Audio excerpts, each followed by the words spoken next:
আজ কতদিন হয়ে গেল তুমি অন্য কারো বউ, কোনো খবর নেই। তবু আমার দিন শুরু হয় তোমার নাম দিয়ে, আর শেষ হয় তোমার ভালোবাসায় ডুবে গিয়ে। জানো, তোমাকে ছাড়া বাঁচতে হবে এই সত্যিটা মেনে নেওয়া কতটা কঠিন।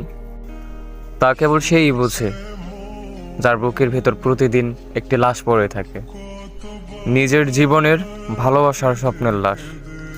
আমি তোমার ছবি দেখি, পুরনো মেসেজ পড়ি, তোমার সেই হাসির স্টিকারগুলো, সব কিছু এখন আগের মতোই সাজানো, শুধু তুমি নেই পাশে। তোমার চোখে কি কখনো জল আসে না আমার কথা ভেবে? তোমার বুক কি কখনো ভারী হয় যখন আমার মতো করে কেউ ভালোবাসি বলে? আমি জানি না, জানতেও চাই না আর, কারণ আমি এখন সেই প্রেমিক যে প্রতিদিন ভালোবাসে, কিন্তু কেবল স্মৃতি আর অভিমানে। তুমি ভালো থেকো যেখানে আছো, যার সঙ্গে আছো।